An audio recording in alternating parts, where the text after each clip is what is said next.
Mary had a little lamb. The fault. We believe that all men are created equal. To the magnificent mosaic that is America. From radio beacon to radio beacon. I have a dream today. Change has come to America. Believe me. Help is on the way. Knock, knock. Who's there? It's a figment of your imagination. Randi Rhodes Show. Turn up your mind. The Supreme Court apparently striking down a ban on bump stocks. Do we have that correct? Paula, give us the latest. That is exactly right, Jim. This has been one of the most closely watched cases of the Supreme Court term, and it's another example of the High Court siding with gun rights groups. Now, we're still going through this opinion, but here the Supreme Court has struck down a federal ban on bump stocks. Now, this was approved by former President Trump, and again, it's the latest example, too, of the court sort of limiting the power of federal agencies to act on their own. Now, this is one of a few different cases related to gun rights that we are watching. We're still working our way through this Thomas opinion, but this was originally a challenge from a gun store owner to the classification of bump stocks as machine guns. And the Supreme Court, again, this is one of the biggest cases that they've been examining, and here they have struck down this federal ban. Okay, bump stocks are back, everybody. Bump stock.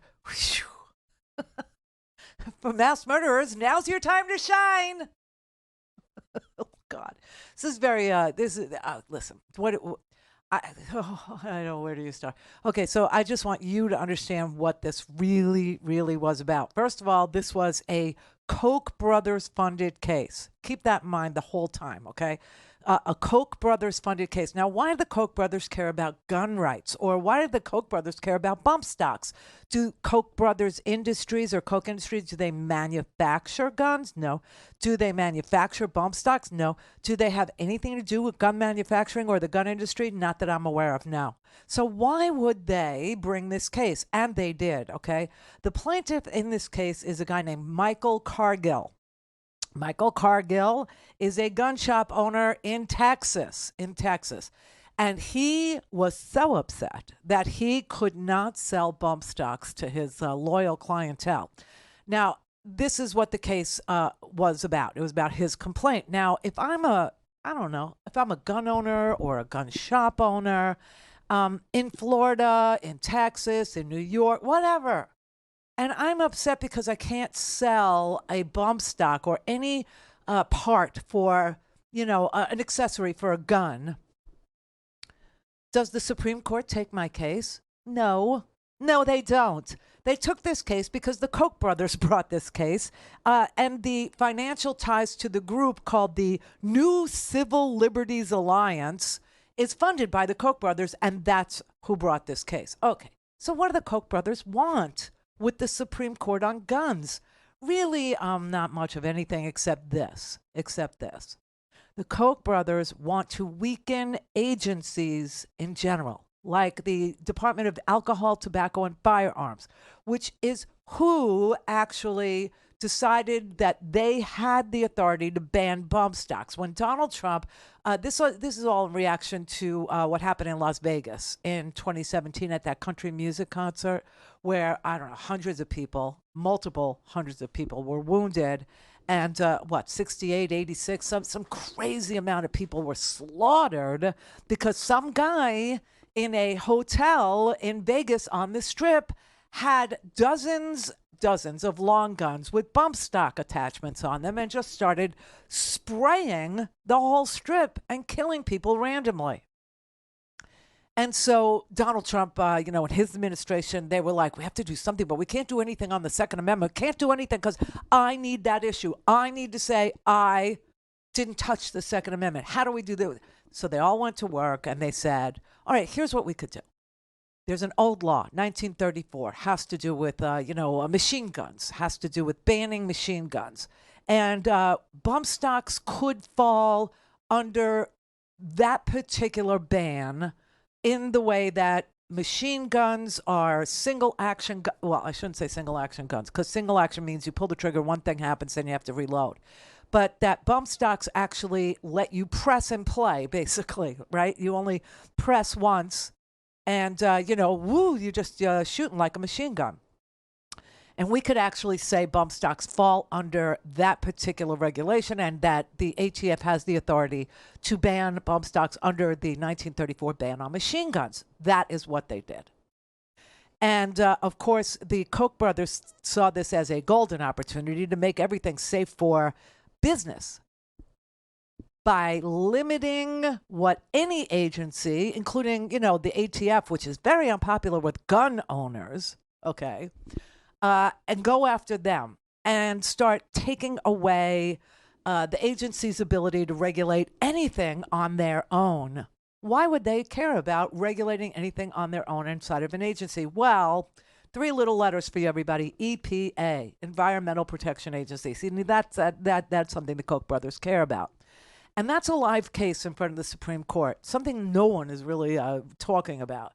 One of the cases that is still to be decided. Okay, we also have another gun case. The other gun case is about whether or not if you are a domestic abuser and you're under a restraining order to stay away from the person you can't stop beating or slapping or harming or, throwing against a wall, maybe you shouldn't have a gun. And the Supreme Court's hearing that case too. Like, wait a minute. That is a Second Amendment right that's being infringed on. They want to make the world safe for domestic abusers. But this is not that case. This is the case about the agency, the ATF. The other case that has to do with agencies is called the Chevron Deference case, okay? That is a doctrine that was adopted by the court 40 years ago, 40.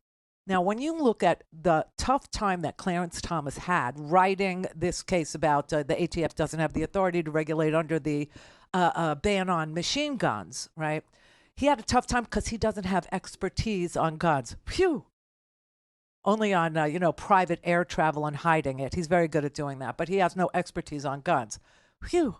And so he was having a very tough time writing this majority decision, which is what he did today, wrote that majority decision, and couldn't figure out, like the single-use trigger and a single press on a trigger. And it was just such a straining thing to have to read Clarence Thomas talking about a trigger and a accessory for a trigger. Anyway, he did it because he's trying to set the pace, set the tone for overturning 40 years of precedent on something called the Chevron Deference. The Chevron Deference says that agencies have special expertise, that agencies like the EPA has environmental science background, like agencies like the ATF has background on alcohol, tobacco, and firearms, that their area of expertise would include bump stocks, would include firearms, would include accessories for firearms, would include, high-capacity magazines, etc., right? And they are trying to strip the agency's deference because of their expertise away from them, all in service of polluters, right?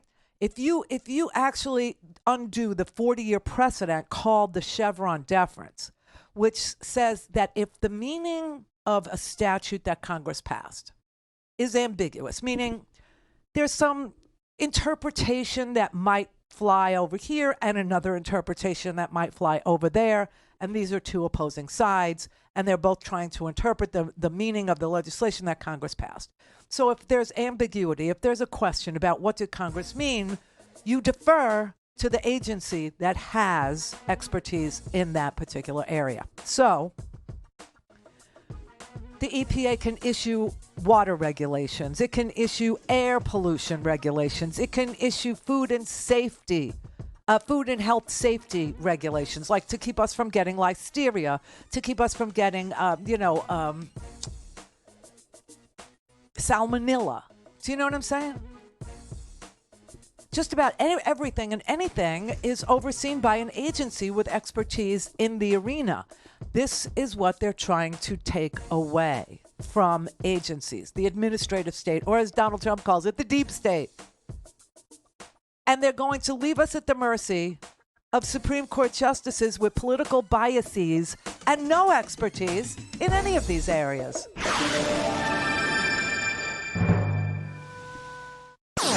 All things Randy at RandyRhodes.com. Go for launch. Speaking truth to power, the Randi Rhodes Show.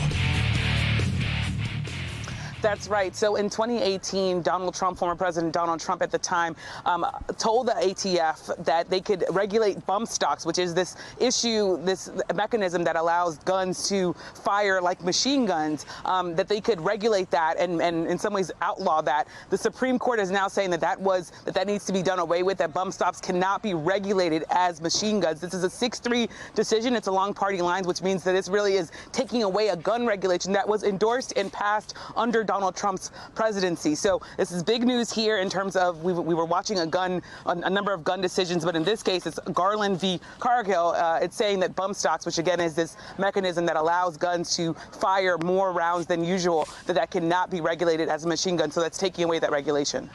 Oh, the pro-life people are so happy today. What? Yeah, I know. It's hard to hold those two thoughts in your head at the same time. I mean, it makes no sense. But it does if you understand why this happened. It's just to take away the ability for any agency at all, any agency, to regulate any damn thing, anything at all that businesses don't want regulated. And just so you could hold, that thought nice and firm in your head.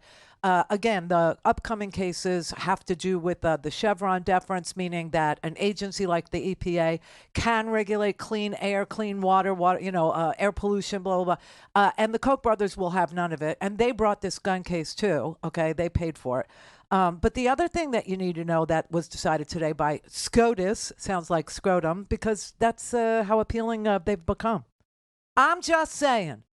And they decided that a Memphis Starbucks. What? Yeah. Okay. So you're telling me big business doesn't have any interest in any of these things. A Memphis Starbucks caught the attention of the Supreme Court. Right. No. Starbucks brought this case. Okay. This is a union busting case.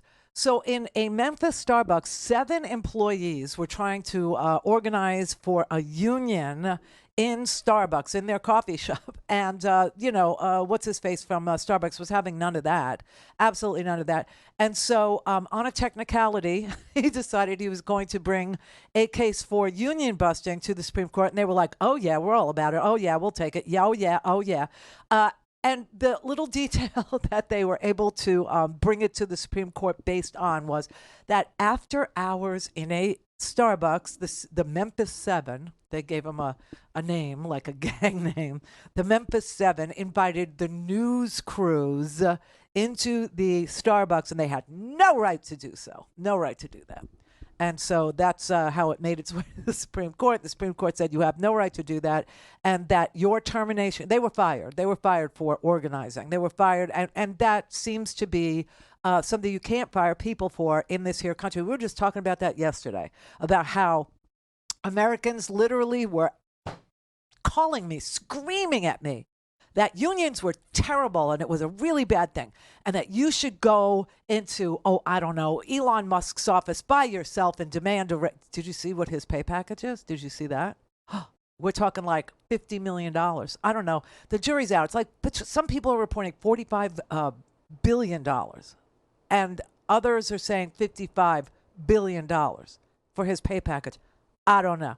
I can't wrap my brain around any of that crap. Okay. So anyway, you're okay to go in and talk to a CEO like that about your measly pay without having collective bargaining behind you. You'll do fine. You'll do fine. So, people were calling me up going, don't you understand, if we had unions, the price of everything would go up and blah, blah, blah. And this, I'm like, but your spending power would also go up because non-union shops actually have to compete with union shops for wages, or else no one will work for a non-union shop. They will work for the union shop. So the more union shops you have in your neighborhood, the better chance you have to be, making union wages. So why are you riding on their coattails when you know that that's true? Why don't you, organize yourself? Because prices will go up. Yes, but your wages will go up faster than prices, and you're buying. Forget it. So we're back to that now. We're back to that. So he wanted to fire 7 of these Memphis workers for trying to build a union shop there in Memphis, right? And the only thing that he could, because they sued, can't fire us for trying to organize. He's, well, you invited the news media in, and you had no business doing that. And so they upheld the termination of those organizers. They said, yeah, you could fire them for that. So that's what the Supreme Court's dealing with. These are the, big problems of our time. And of course, it's really not about any of these things that it seems to be about, okay? It's not about pro-life, and it's not about guns, and it's not about a gun shop owner in Texas. It's not about bump stocks. It's about agencies. It's about having agencies be deferred to because they have areas of expertise inside the agency that the Supreme Court and judges in general do not have. They don't possess. They're lawyers. And if you know any... Okay, so that said, you understand what I'm saying about expertise by lawyers. No. Never defer to a lawyer about, your health or or atmosphere or pollution or dumping or cleaning up a mess. No, because they're going to go wherever the billable hours are. Okay, you know what I'm saying? So that's that. But this is all in an attempt to stop the agencies from carrying out congressional mandates and being able to say, we didn't really understand what they meant when they wrote this 4,000 page piece of legislation. That's what this is about. And I'm telling you, later on in this month, when we get the rest of the decisions, you're going to see that the rest of the decisions were a raft of taxation, a raft of business regulation, a raft of agency autonomy. It's all about business. It all is about business, big business, paying for these cases, okay, paying to get them to the Supreme Court. One of them is about a tax that was leveled against people who try to repatriate their money from overseas, a one-time tax, okay? They don't want to pay that tax. It's all about tax. They don't want to pay that tax, okay? And the other one is going to be the Chevron deference case where, they're going to say, no, you can't regulate anything at all. You just because you have an area of expertise that the court doesn't have. The court is the final word, and they get to say. So apparently Donald Trump, and also we still have the Donald Trump immunity case that we haven't heard, their answer about, which should be fascinating because according to them so far, Donald Trump can do anything he wants except rein in the lethal capacity to kill Americans. Yeah, that they say no to. But it isn't about the guns, and it's not about the bump stocks. I just want you to be really aware of what is actually happening at the Supreme Court, because it's not about you, and it's not about me, and it's not about Michael Cargill, the Texas gun shop owner. No, and it's just like it's not about pro-life. It's about power and control, and that power and control needs to be firmly in the hands of the very, very wealthy. Period. End of story. This is where we are.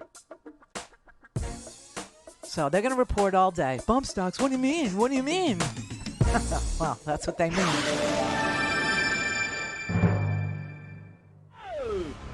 Call in, connect. To speak to Randi, call 561-270-3844. 561-270-3844. All right, everybody. So this is it. This is the last day of the Free Speech TV Summer Pledge Drive. And guess what? It's big. It's huge. It's bigger than both of us. It's actually as big as 4 people now. 4 people. What do I mean by that? Well, there's you who would give, let's say, $10. And then there are 3 frontline funders now. 3 of them that actually say, oh, you're giving $10? We'll join you. And now there's 4 of us giving $10. So your $10 becomes $40. You understand? That is called Triple Match Day, where you have 3 frontline funders matching whatever you give. So $100 is $400 for the benefit of the not-for-profit Free Speech TV. Okay, not to be confused with Alex Jones's company, which is getting liquidated today. Woohoo! But no, that is something that ends in the word systems, not .org. So we're an org, we're a not-for-profit, and if you call now, 877-378-8669, and you pledge any amount at all, it will be matched 3 times on Triple Match day. It's a great thing. It's our last day. Everybody who procrastinated and thought there'd be a bigger, better deal, this is the biggest, best deal that there is when it comes to supporting free speech TV. So please do something today. Do it. Do it. Okay, if you use the QR code, it'll take you to freespeech.org, and there you can make your donation as well. Text to 44321 the letters FSTV, and we'll send you a secure link, and you could do it that way as well. Thank you so much. I will be reminding you all throughout the day, because letting 3 frontline funders' money go to waste, it's not a thing I'm interested in. All right, so as we make our way through the day, let's just point out that Donald Trump is a rambling idiot, and everybody who wants to know it knows it.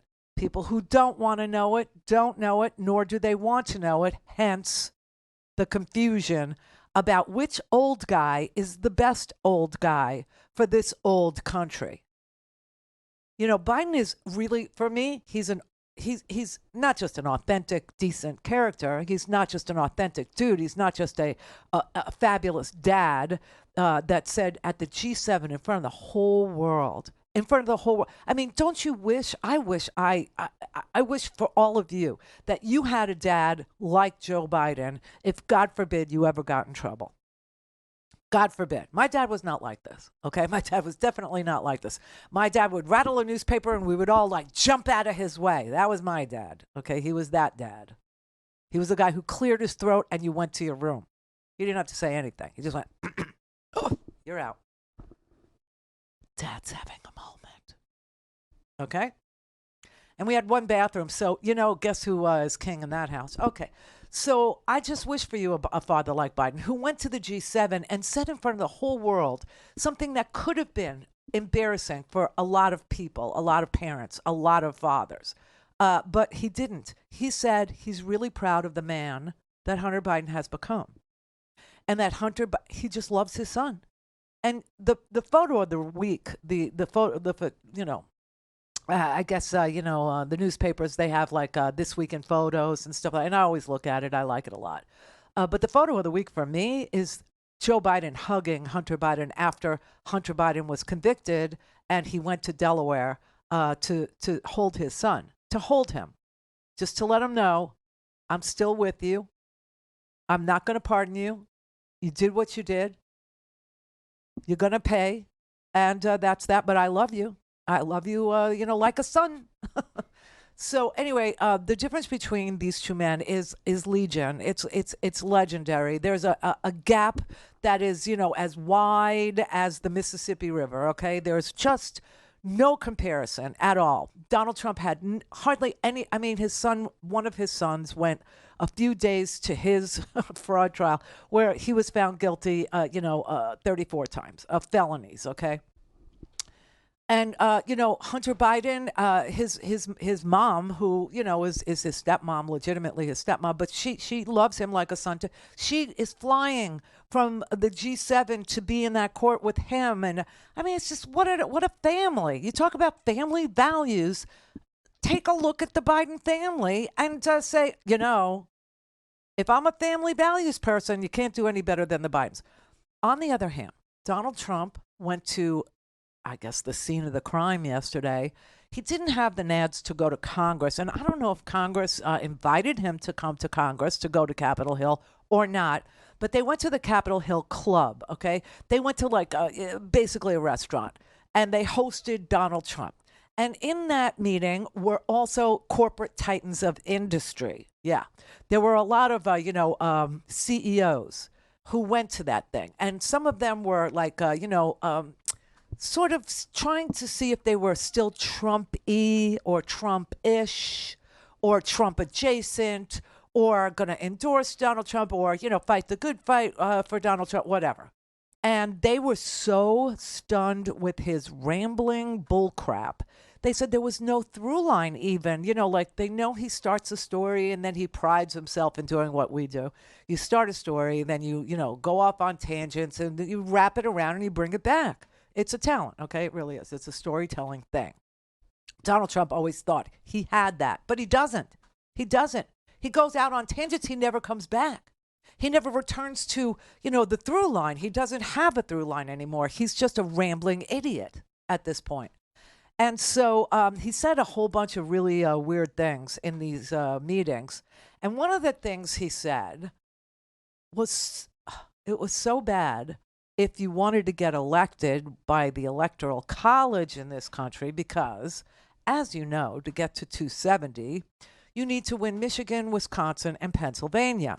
And then you need to nail down a few other states that have, a couple of electoral votes. Like, the Republicans will get Texas and the Democrats will get California.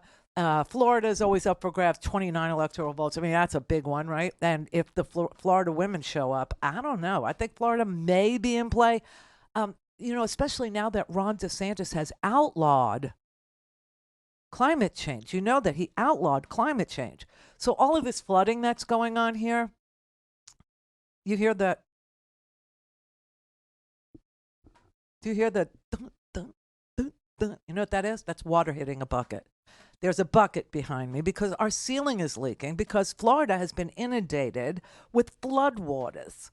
But Ron DeSantis outlawed climate change and vetoed a bill just like 2 days ago that would mitigate, that would actually spend $200 million toward flood remediation, preventing flooding.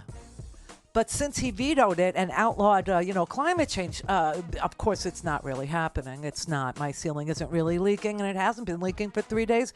None of this is happening. People aren't abandoning their cars in the middle of the street here in South Florida because there's like water up to your neck. That isn't happening because Ron DeSantis outlawed climate change. Okay, so it's that kind of insanity that's going on with Donald Trump. But as far as Wisconsin goes, Trump won it in 2016, lost it in 2020. That is a swing state, very swingy. That's why the Republicans decided to have their Republican National Convention in Wisconsin. Only problem is Donald Trump hates Milwaukee and has no problem saying so. This is the Randi Rhodes Show. To speak with Randi, dial 561-270-3844. That's 561-270-3844. With regard to the question regarding the family, I'm extremely proud of my son, Hunter. He has overcome an addiction. He's one of the brightest, most decent men I know. And I am satisfied that I'm not going to do anything. I said I'd abide by the jury decision, and I will do that, and I will not pardon him.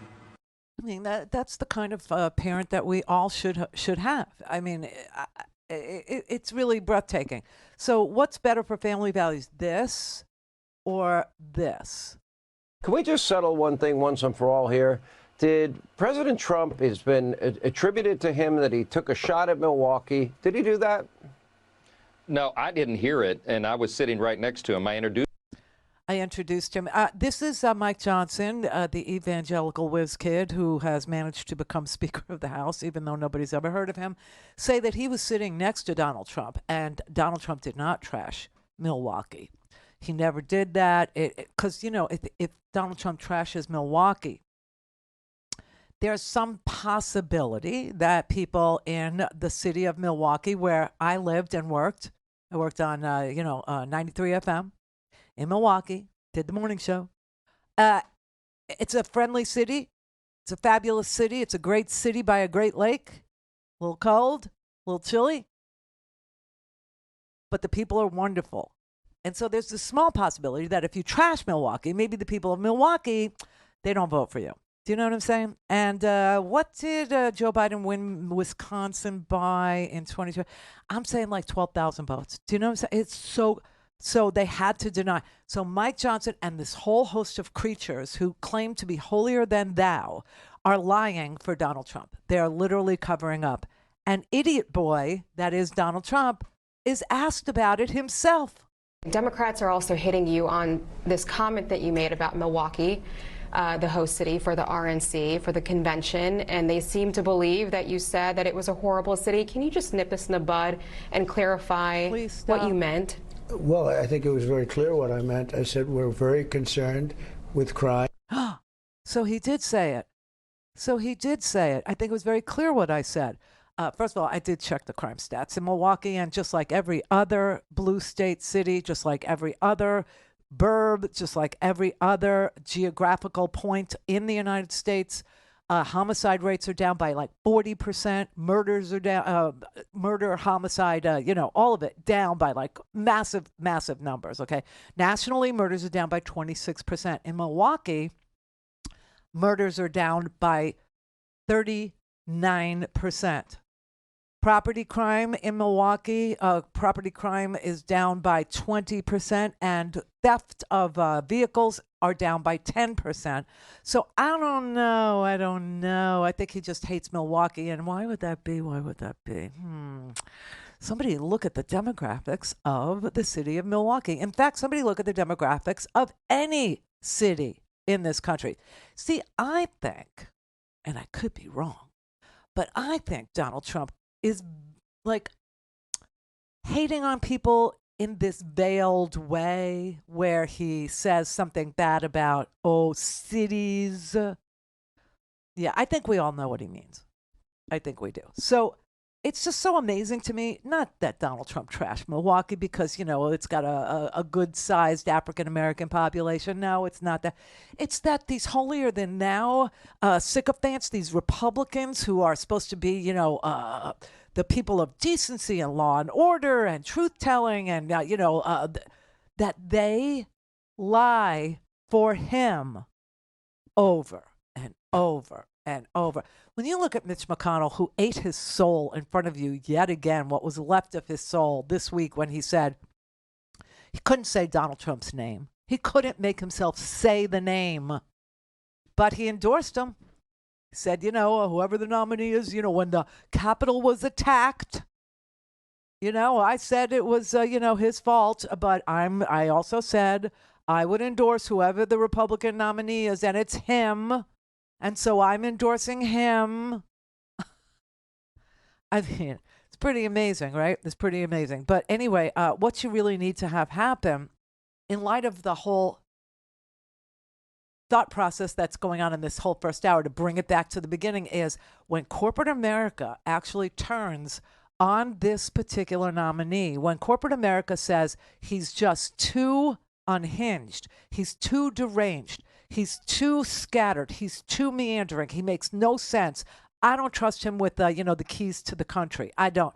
And not because of national security, but because of taxation, because of agency regulation, because they don't trust him to do anything he says he's going to do except to keep himself out of prison. When the big money leaves Donald Trump, that's when things actually shift. That's when things change, okay? So here's Donald Trump. We have to get elected. We have to take this beautiful place, and we have to make it really something very special. Again, right now it's not special. Right now it's being scorned and being used as an example of when they look at the crime on the streets, when they look at all of the problems that we have, they're using us as a bad example of the... Okay, I'm just going to rerun this just ever so slightly, just like maybe 10 seconds earlier. I want you to watch this guy here. This is Roger Marshall. He's a senator from Kansas, okay? I want you to watch him when Donald Trump says crime is up, okay? I just want you to see him like looking up to, like, no, that's not true. No, that's wrong. Really something very special. Again, right now it's not special. Right now it's being scorned and being used as an example of when they look at the crime on the streets, when they look at all of the problems that we have, they're using us as a bad example of democracy. And they're getting away with murder, and we're not going to let it happen. So I just want to thank you for coming, and I want to thank everybody here. You're all either elected or you're going to be elected again and reelected. So here's what the CEOs had to say, okay? I will say I was surprised. I spoke to a number of CEOs who I would say walked into the meeting being Trump supporter-ish or thinking that they might be leaning that direction, who said that he was remarkably meandering, could not keep a straight thought, was all over the map, and that they, which may be not surprising, but was interesting to me because these were people who I think might have been actually predisposed to him and actually walked out of the room less predisposed to him, actually predisposed to thinking this is not necessarily, as one person said, this may not be any different or better than a Biden thought if you're thinking that way. The only thing. So the CEOs who may have been Trump-ish, Trump-adjacent, open to Trump, flirting with Trumpism, flirting with giving him the keys to the kingdom, allowing him to control regulation, allowing him to be in charge of the agencies, allowing him to, they're like, no, he's deranged. He's a trash human being. We all knew that, but he's actually deranged at this point in his life. And it makes me want to say happy 78th birthday to you, old man. Happy 78th birthday. Today is Donald Trump's 78th birthday. Joe Biden's 81. Donald Trump's 78. He would be 79 if he entered the White House. Joe Biden is in the White House. He's 81 and he's doing an amazing job. Incredible, actually. Fill up your tank lately? $3.19, everybody, is the best oil trader you ever saw come down the pike, that man. He dumped all of these millions of barrels from the Strategic Petroleum Reserve into the marketplace at $95 and took what they had over there in OPEC, took what they had and made it almost worthless. And then bought it back to replenish our supply at the low bargain basement price of $65, thereby earning, and this is the fun part, earning America a profit of $500 billion. That sucks. Donald Trump, on the other hand, $2 trillion on the deficit, $2 trillion on our backs, $2 trillion to give the very wealthy another tax cut that they could then say was worth all of this chaos, was worth all of this violence, was worth all of this crazy 4 years that we spent waking up every morning to news that was coming at us like a fire hose.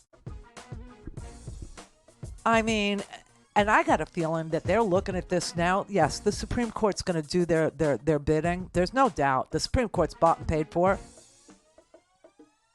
We know that. It's sad. But the court's been captured, and the court's been captured by billionaires. Billionaires. However, the presidency is still in play.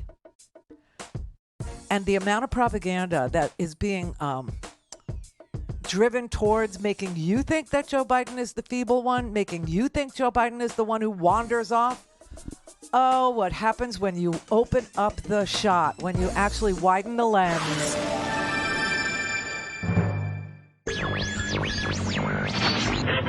Mary had a little man. The fault. We believe that all men are created equal. To the magnificent mosaic that is America. From radio beacon to radio beacon.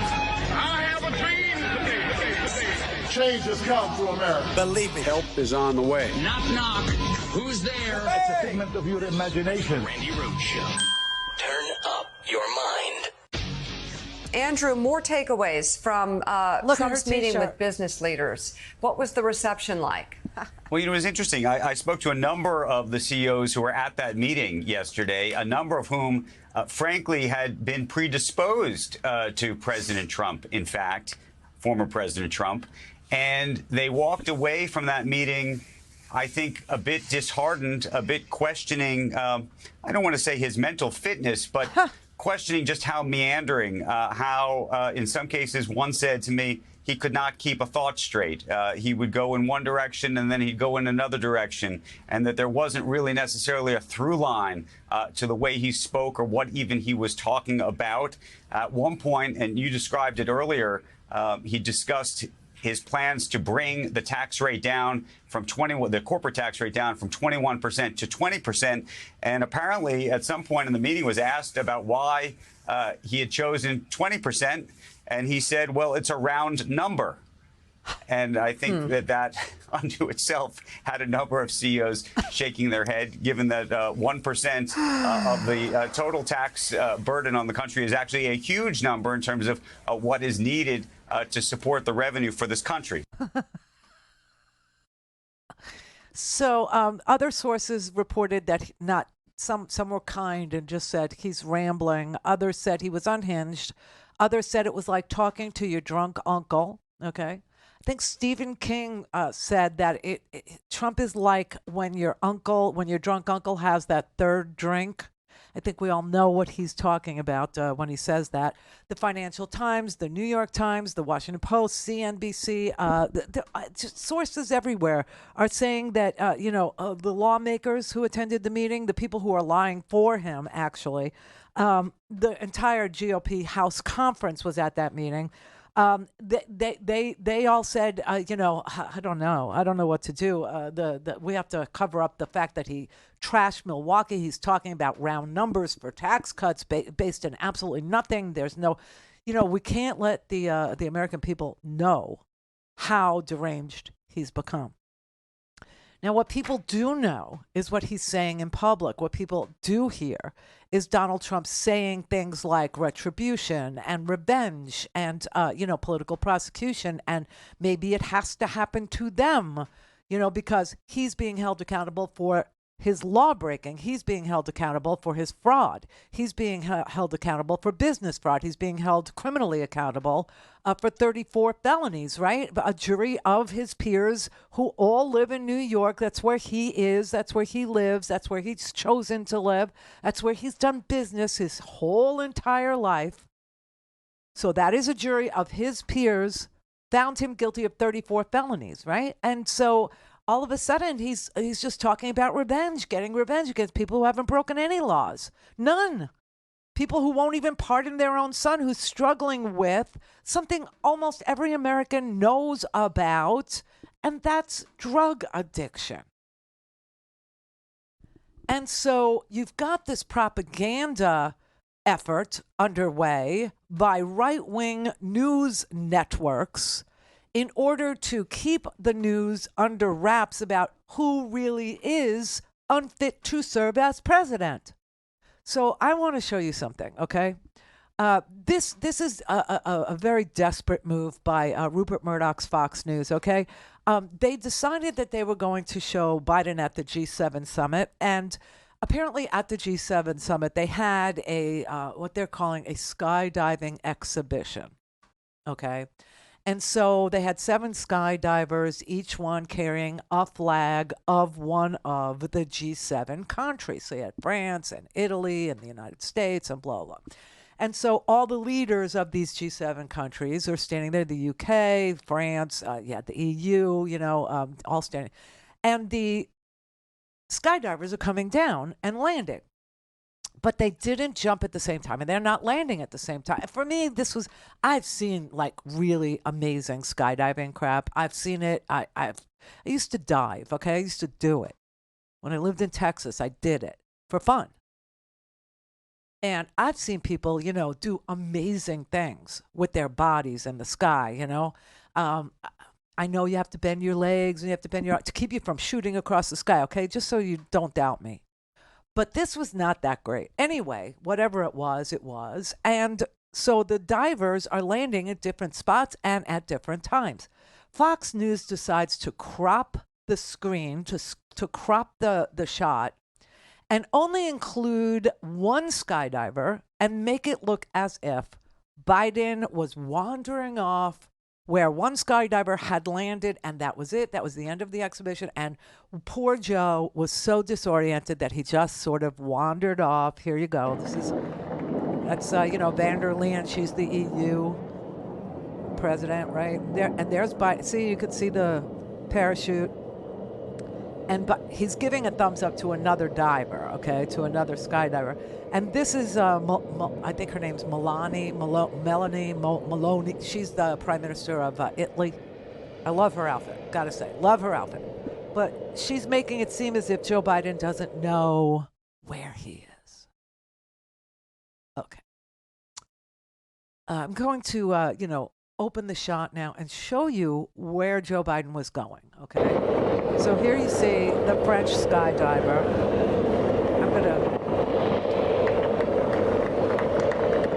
And there's Joe Biden. Bravo. And he walks over to the French skydiver to shake his hand. that doesn't suit the narrative, see? So they have to keep on playing this thing and tweeting it out and putting it on Instagram and putting it on TikTok. That poor Joe Biden is so disoriented. He doesn't know where he is. And that is bullcrap. But I will show you Trump wandering off. I don't know if he had to take a poop or dump. I don't know what his deal was. But there was a thing when he was in the White House, and it happened a lot of times. But I'll just play you this one. Make it nice and quick, okay? Mr. President, one more question about the inauguration. Thank you very much. Anything on Bill Barr, sir?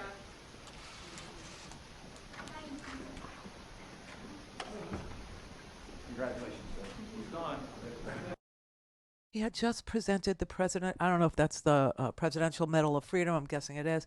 And this man, who was the recipient, was standing in the Oval with his entire family, which is rather huge.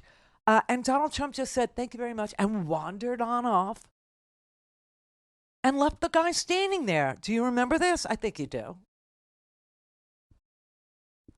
But the propaganda, the narrative that they want to, drill into people's heads isn't that Donald Trump is unhinged, that the CEOs are saying he's like talking to your drunk uncle, that there's no through line in anything he discusses, that he's just a rambling idiot, that he's completely lost. He doesn't know what he's saying. He's pulling numbers out of his, I don't even want to say his butt because that is just too disgusting, that he's pulling numbers out of the sky and making crap up, has no idea what his policies are or will be or what he would do. All he knows is he has to win because he can't go to prison.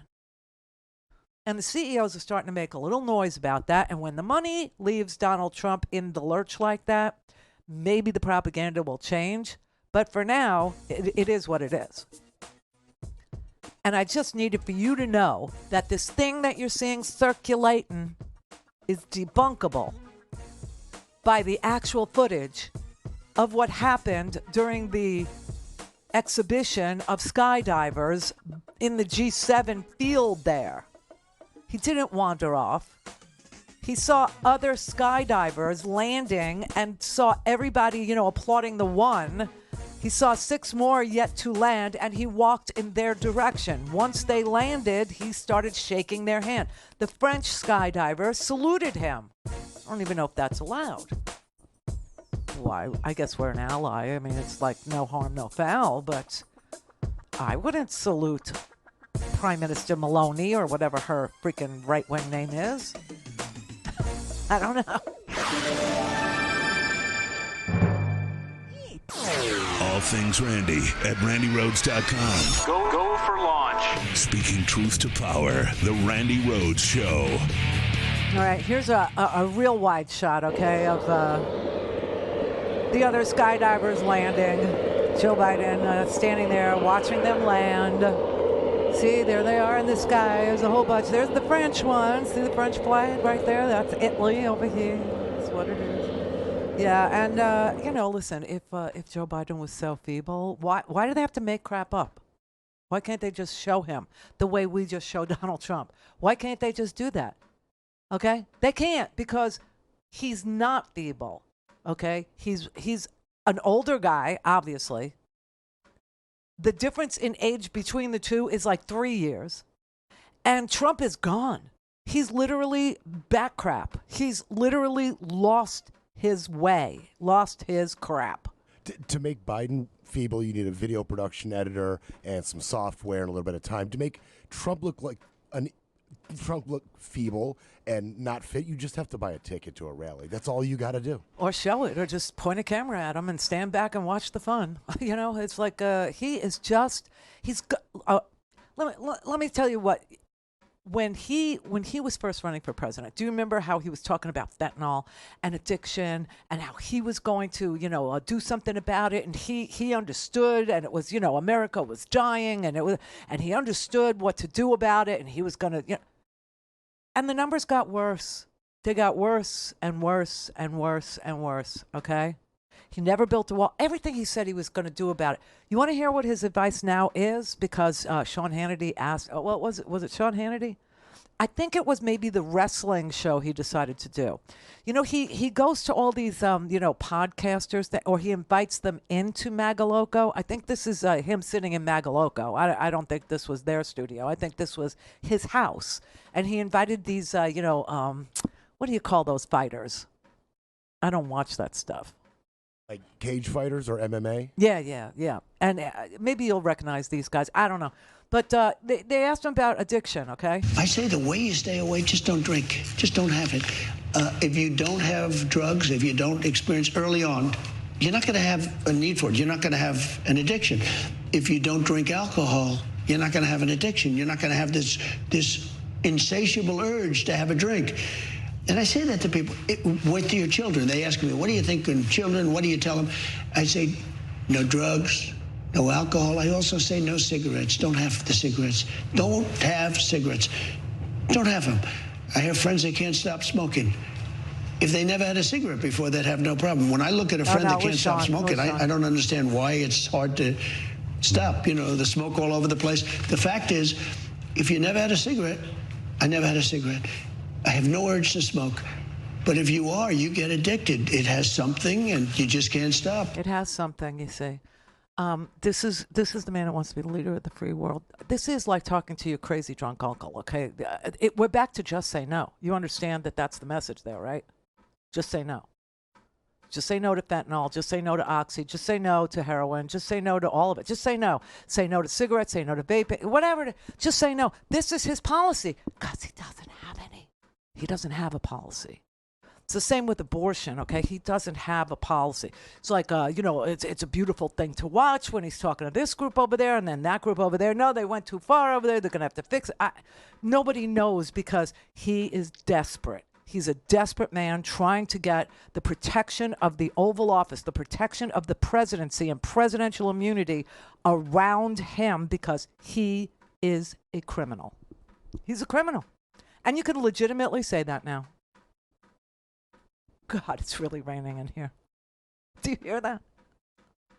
It's pouring in my studio. I mean, what could go wrong? I mean, I only have all these, stage lights here in the ceiling.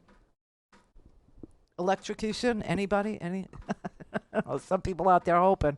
But if it happens live, we'll certainly have an airtight claim. Yeah, but, if I had time to promote it, we could get a 30 share. You know what I'm saying? I don't have time to promote it. I mean, we can make it a running thing. Keep watching. Keep watching to see if I'll get electrocuted. Yeah, we won't fix it. We won't do any maintenance. Just keep watching. Let's see when it collapses. So anyway, I just want to show you how the fix is really in against Joe Biden. Okay, so you know that all the local newspapers have pretty much rolled up and died, right? There's a very few local newspapers left who, still print every single day.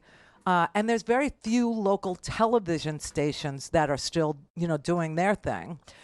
Because the internet and Instagram and social media and, corporate have replaced.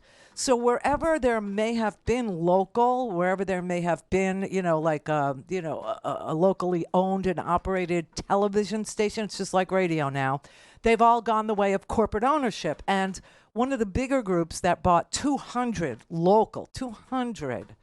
news stations is Sinclair Broadcasting. And they are uber right wing, like crazy, but they're also about dictating the news. They make it up. What do I mean? Well, you know how Donald Trump likes to say CNN is fake news. Well, if you went to a person in CNN and asked them if any of their bosses, if any of their editors, if any of their vice presidents of, content or ever told them what to report or what to write in a script, they would all to a person. And I know this because I worked in corporate, and as ridiculously horrendous as working in corporate can be, they never, ever tell you ever what to say. They never give you your opinion. They never write a script for you. They never ever do. The only thing that they ever made me do was apologize for doing stand-up comedy. They literally made me do that. Sinclair, at the very top of the company, has executives, corporate guys, and they write the scripts. And you've seen this before. In 2018, they got caught doing this, where every single one of the anchors, every single one of the reporters at every single one of their 200 local news stations were all caught saying the same damn thing because the script was written in a corporate office and given to them. It's happened again. This time the corporate script says that Biden is feeble, that Biden, it could cost him the election, that Biden just isn't, he's not with it, okay? He doesn't have it. And I'm just going to play you like maybe under 2 minutes of this was a 6-minute mashup, what they call a supercut, of all the people that worked at all the Sinclair outlets saying the same thing over and over and over and over. Why? Because it was put into their teleprompters, because it was written by corporate. It was written upstairs. Are you telling me I don't have time? Yeah, we're just about to hit the break. Okay, so I'll wait till the other side of the break. But I'll play it for you, okay? There's a 6-minute supercut of it. There's a 1-minute cut of it that I made. And then there's a 2-minute cut of it that I made. Off of a 6-minute cut that Aaron Rupar made, okay? This man is he's so reliable. I love Aaron. I really do. I really respect him. To do this kind of work is a real heavy lift, but he did it. And you can see now that based off a really poorly sourced editorial in the Wall Street Journal that said that Biden couldn't be prosecuted because he couldn't remember things, which has been debunked 8 ways to Sunday. They keep on repeating this one article and this one reporter who is relying on this one opinion piece, okay? This is why the House wanted to impeach Garland.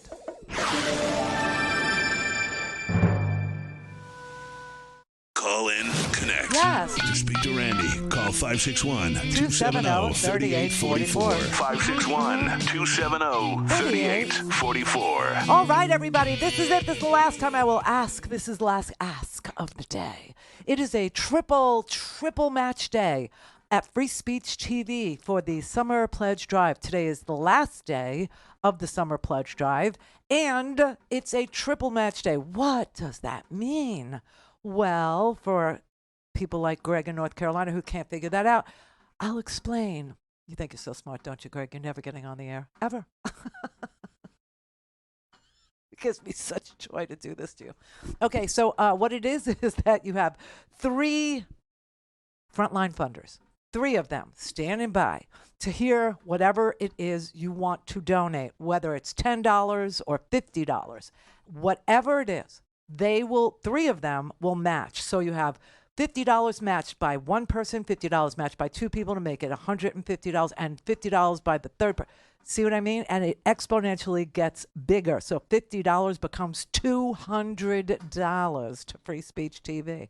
And that's a beautiful thing. So last time I'm going to ask, last day of the pledge drive for the summer, call 877-378-8669. And even if you did $1, it would be $4, okay? So please make use of these frontline funders.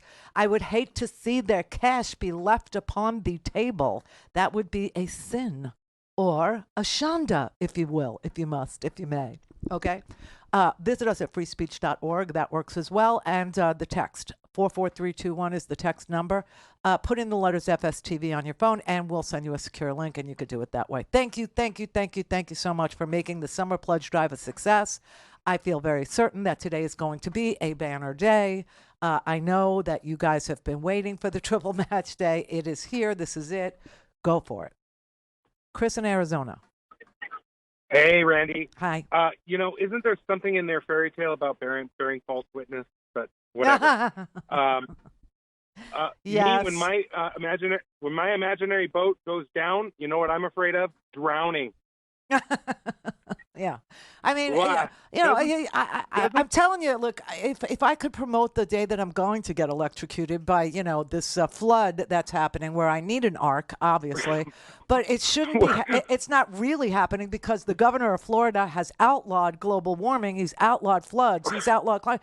But, when you think about what Trump was just talking about, and he was saying, if he had a choice between the electrocution or the shark, well, the sharks are now swimming in the streets. So I do have a choice. I could stay here and be electrocuted, or I could go out in the street and be eaten by a shark. Well, listen. Back to their fairy tale. Watch out for locusts. Yeah, but I will. Doesn't that moron own a hotel in Las Vegas? Yes. And he had his rubes out in 110-degree heat. And they went out there and didn't even say to him, "Why aren't we inside in one of your convention spaces?" It's just so dumb. But you were talking about those business owners, and Ross Perot popped into my head. How are we going to reach the fringe people that we really need to reach? The 15,000 spread amongst 3 states. We need to put it in black and white. Put out, basically write out his shark statement, and write Joe Biden's statement about his son side by side, and say, moron, pit between the two, please. For the love of Mike, have your beer, Randy. I love you. It's been a long time since I called. Oh, well, I thanks. switched to Zona, so my vote counts, baby. Thank you.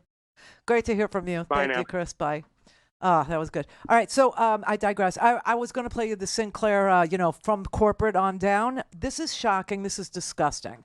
But again, if you didn't have Trump talking about sharks and boats with batteries electrocuting you, which is crazy because boats have batteries, then all you would have is Joe Biden doing the presidential things that Joe Biden does, like forgive student loan debt, like pass the Inflation Reduction Act, like give child tax credit to every American who, qualified, to the point where we took half of our children out of poverty.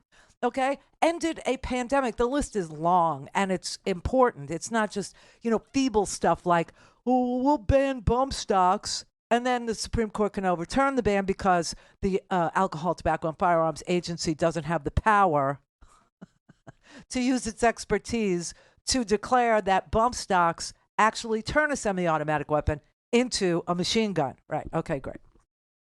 So Sinclair, which is this right-wing organization that bought up every single, the same thing happened in radio, okay?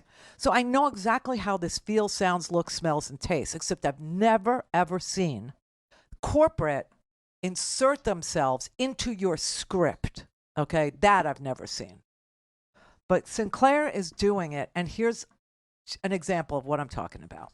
The Wall Street Journal calling into question. The Wall Street Journal has published a story. The Wall Street Journal is out with new reporting. Calling into question the mental fitness of President Joe Biden. Calling into question the mental fitness of President Biden. President Joe Biden's mental fitness being questioned once again. As national correspondent Matt Galka tells us, the issue could be an election decider. As national correspondent Matt Galka tells us, the issue could be an election decider. As national correspondent Matt Galka tells us, the issue could be an election decider. But could it be an election decider? Oh, I like his little riff on the script. Could it be? I'll make it a question. I'll make it my own. Could it be an election decider? Okay, that's 30 seconds of what went on there, okay? It went on and on. The mental fitness of President Biden into question. Your bow tie makes me question yours. Tells us the issue could be an election decider. Should he be on that or any ballot? The Wall Street Journal is out with new reporting calling into question the mental fitness of President Joe Biden. As national correspondent Matt Galka tells us, the issue could be an election decider. As the Wall Street Journal is out with reporting calling into question the mental fitness of President Biden. We want to know, are you worried about President Biden's mental fitness? As national correspondent Matt Galka tells us, the issue could be an election decider. As the Wall Street Journal is out with new reporting calling into question the mental fitness of President Joe Biden. And as national correspondent Matt Galka tells us, the issue could be an election decider. Lawmakers think this can be an election decider. The Wall Street Journal is out with reporting calling into question the mental fitness of President Joe Biden. As national correspondent Matt Galka tells us, the issue could be an election decider. She shops at Macy's. The November election just 3 months away, and President Joe Biden's mental fitness being questioned once again. According to a Wall Street Journal report, members in both political parties have serious concerns about his cognitive ability. National correspondent Matt Galka has more on those concerns. The Wall Street Journal is out with reporting, calling into question the mental fitness of President Joe Biden. As national correspondent Matt Galka tells us, the issue could be an election decider. The Wall Street Journal is out with reporting calling into question the mental fitness of President Joe Biden. As national correspondent Matt Galka tells us, the issue could be an election decider. Recent reports from the Wall Street Journal are calling into question the mental fitness of President Joe Biden. As national correspondent Matt Galka tells us, the issue could be an election decider.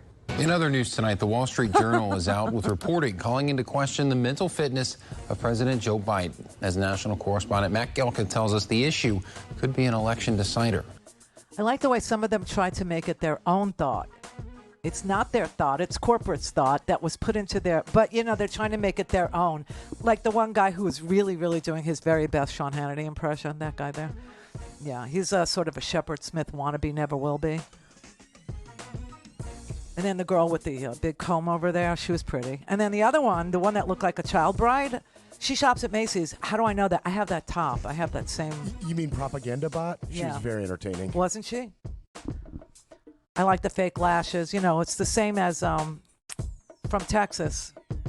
Crockett, Jasmine Crockett's lashes, right? Where's Marjorie Taylor Greene yelling at her for those lashes? No, but I like the way they tried to make it their own thoughts. And then throw to a package, Matt Galka. This is the Randi Rhodes Show. To speak with Randi, dial 561-270-3844. That's 561-270-3844. Yeah, why would we let the Food and Drug Administration have control over food and drugs? Why would we let the CDC, the Center for Disease Control, actually have, health policy under their umbrella when we have senators like John Kennedy from Louisiana? Should the mother, at that juncture, have the right, clearly a viable child, to abort the child? My example is not unrealistic. I think that if your answer, I'm going to save my time. If your answer is going to be that never happens, let me go to Ms. Fry. What do you think? Well, Senator, first of all, if you don't ask a question if you don't want to know the answer, and I think 1%. But I'm saying to you, Senator, 1% of abortions happen at 21 weeks or later. Mm-hmm. So I think the premise of your question sets up a conversation about abortion that is unfair. It is rarely is that ever the instance. The vast majority of pregnancies and abortions that are considered late in a pregnancy have to do with severe, devastating medical circumstances. And I understand your point, Senator. I understand your point. But with all due respect, I also think the chances of people sort of getting all the way through a pregnancy and just sort of saying, I don't want it, is disrespectful to women. Thank you, Dr. Fry. I mean, the way she manipulated him was just so, it was stunning. It was beautiful. It was kind. It was gentle.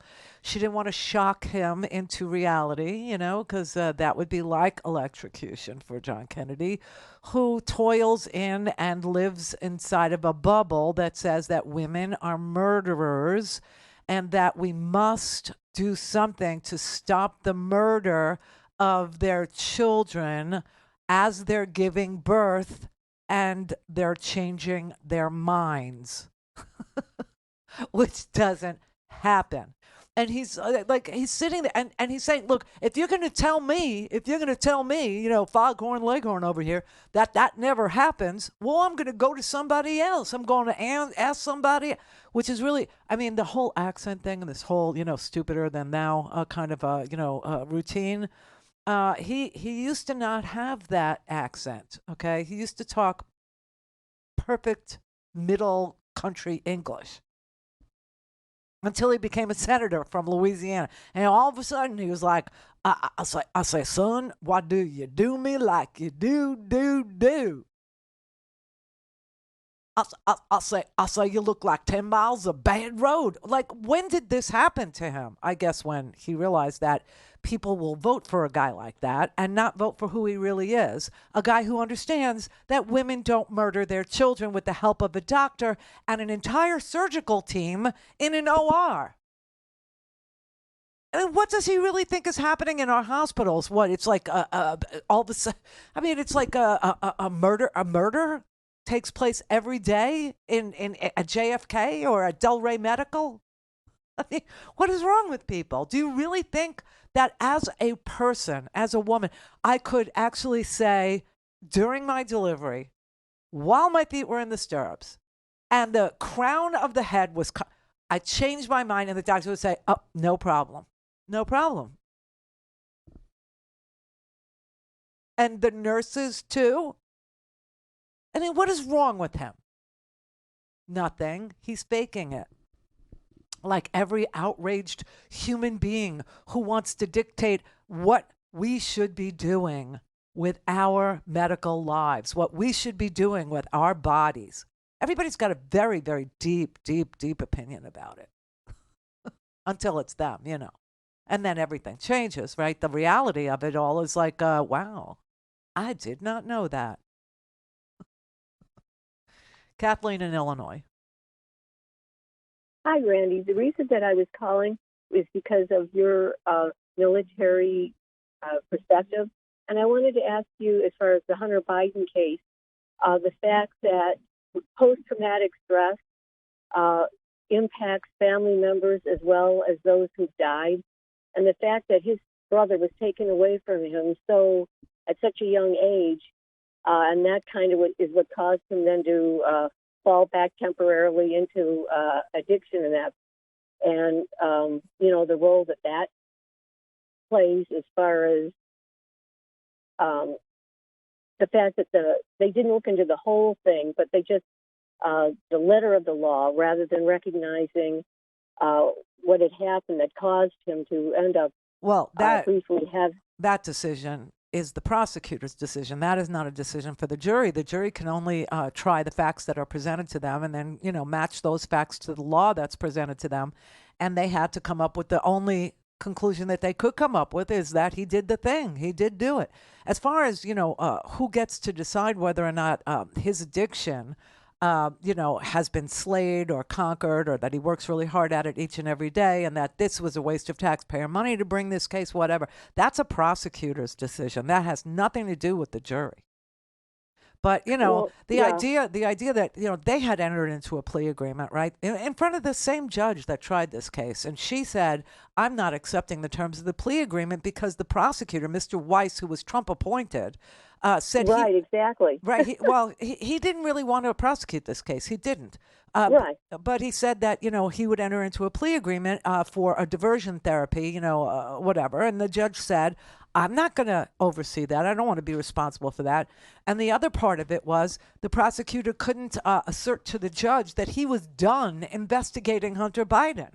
And so she said, well, if you're not done, then why are we entering into a plea agreement to, you know, capture all of his wrongdoing? You know, like, why are you doing? And he had no answer because he's a Trump appointed prosecutor. He actually basically sucked at his job and got popped by the judge. And so they had to try it. And that's what happened. But addiction is, you know, one of the greatest struggles that American families will deal with. And they will. Well, that's right. And it's especially because of his brother being like a North Star to him and being taken away from him that way, and the impact it has, and how addiction impacts.